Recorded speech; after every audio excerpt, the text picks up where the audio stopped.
जो नरेगा की महिलाएं थी, कुछ जगह से ये भी शिकायत हमें मिली कि उनको ये कहा गया कि आपका नाम यहाँ से काट दिया गया है, नरेगा में अब आपको नहीं आना। महिला दिवस के उपलक्ष्य पर हमारी जो बहनें थी, माताएं थी, बच्चियां थी, उनके दुपट्टे तक वहां पर उतारे गए कि पूरे जिले को, हम सभी को, कि महिलाओं के लिए कोई विशेष पैकेज की घोषणा होगी।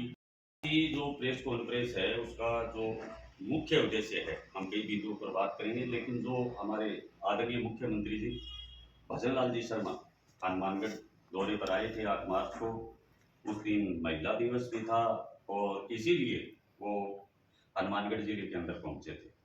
लेकिन बड़ी ही शर्मनाक घटना सोशल मीडिया पर हमें देखने को मिली कि महिला दिवस के उपलक्ष्य पर हमारी जो बहनें थी, माताएं थी, बच्चियां थी, उनके दुपट्टे तक वहां पर उतारे गए और बड़ी ही उनको लज्जित किया गया, जिसकी हम निश्चित रूप से कल जिलाध्यक्ष जी ने भी प्रेस कॉन्फ्रेंस की थी।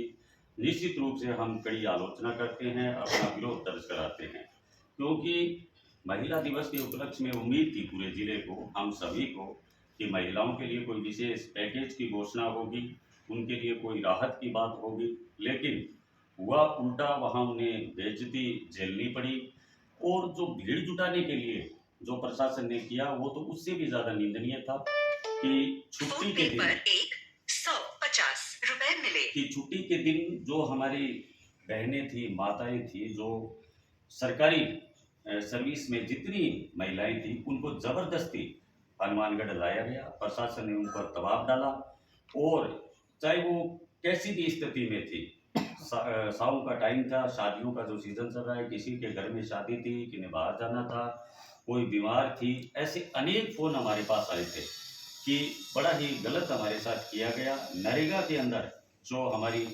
महिलाएं हैं, उनको तो पता ही नहीं था, उन्हें ये कहा गया कि आपके खाते में पैसे आएंगे, इसीलिए आपको मुख्यमंत्री जी की सभा में जाना है।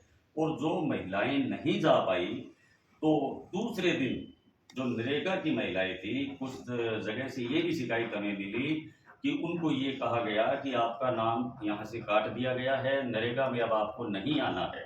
हमारे सोशल मीडिया के साथियों ने इस पर आवाज़ भी उठाई। उसके बाद में जो जयन थे संबंधित नरेगा के, उन्होंने तुरंत प्रभाव से इस बात को संज्ञान में लिया और इस बात को वहीं पर बंद करवाया, जो निश्चित रूप से राजस्थान सरकार की तानाशाही और उनकी महिलाओं के प्रति कैसी सोच है ये दर्शा रही है।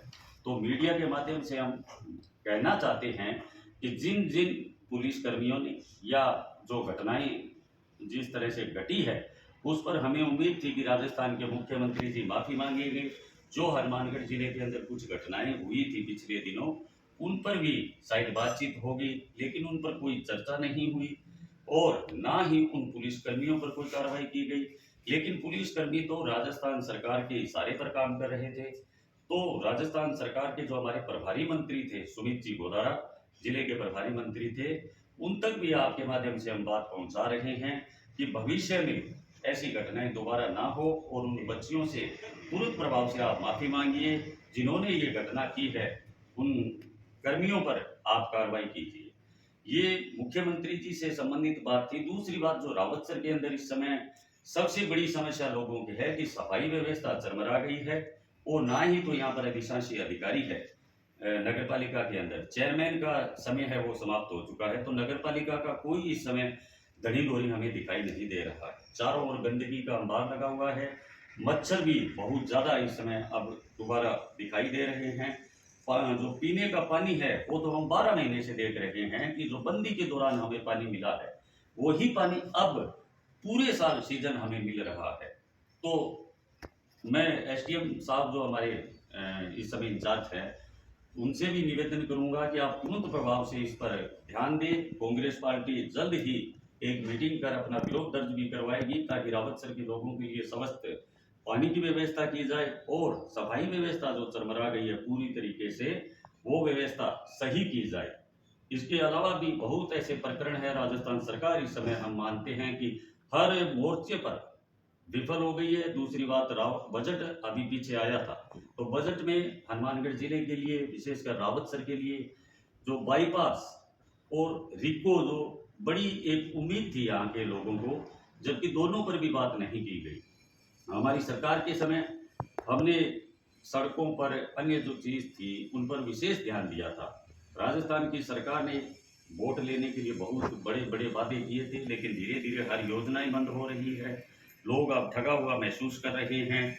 रावत सर के लिए तो विशेष पैकेज की घोषणा इसलिए जरूरी थी कि मुख्यमंत्री जी जब पहले दो दौरे इससे पहले कर चुके हैं हनुमानगढ़ जिले के, तो वो जब भी अपने दौरे पर आए हैं तो वो कहते थे कि इस जिले के लिए हम विशेष पैकेज की योजना बना रहे हैं। वो भी विशेष पैकेज कैसा था वो अभी तक तो रावत सर और हनुमानगढ़ जिले की जनता को दिखाई नहीं दिया है।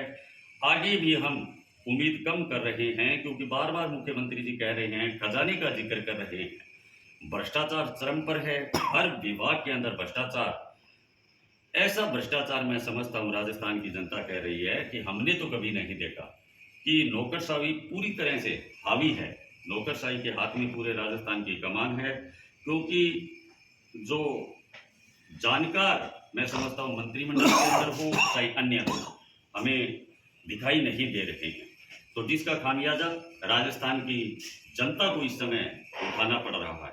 मैं मीडिया के माध्यम से राजस्थान सरकार से यही गुजारिश करूंगा कि राजस्थान के लोगों ने बड़ी उम्मीद के साथ सरकार को चुना था, तो उनकी भावनाओं से आप खिलवाड़ ना करें। और राहत पैकेज किसानों के लिए भी बहुत ही नकारात्मक संदेश है कि एमएसपी पर खरीद भी नहीं हुई थी, मूंगफली की नाममात्र खरीद की गई थी। आगे भी अभी तक हमें ऐसी कोई जानकारी नहीं है कि गेहूं को छोड़कर कोई अन्य जो जिन्स है उनकी खरीद पर कोई राजस्थान की सरकार विशेष ध्यान दे रही है। एक कृषि उपज मंडी का संज्ञान मैं आपके सामने लाना चाहता हूँ कि 9 करोड़ के करीब जो किसानों का राजस्व था, उसको पहली बार जयपुर उन पैसों को वापिस ले जाया जा रहा है, मंगवाया गया है। जबकि वो जो पैसा था किसानों के टैक्स का पैसा है, उन्हें हम गाँव में सड़क निर्माण पर या पुली हो या कोई अन्य जो किसानों से संबंधित चीज़ें थी उन पर लगाना था। लेकिन राजस्थान सरकार ने 562 करोड़ के करीब पूरे राजस्थान का जो ये पैसा था कृषि उपज मंडी का, वो जयपुर लिया गया, वापस ले लिया गया। हमने हमारे स्थानीय विधायक विनोद जी गोठवाल जी से भी बात की है कि आप इस प्रकरण को राजस्थान की विधानसभा में उठाएं, ताकि जो किसानों के हित में बात है वो आप लगातार वहां पर करेंगे, ताकि ये जो पैसा है किसानों के टैक्स का है वो किसानों पर ही खर्च हो, ऐसी हम उम्मीद करते हैं। और इस प्रकरण पर यदि संज्ञान नहीं लिया गया, जो महिलाओं के साथ बच्चियों के साथ जो दुर्व्यवहार किया गया है, तो कांग्रेस पार्टी जल्द ही एक बड़ा प्रदर्शन जिला अध्यक्ष मनीष जी के नेतृत्व में हम जिला हेडक्वार्टर पर और ब्लॉक हेडक्वार्टर पर करने का विचार भी कर रहे हैं। डोटासरा जी जो हमारे प्रदेशाध्यक्ष है, उनके सामने भी ये संज्ञान हमारे माननीय विधायक जी ने रखा है।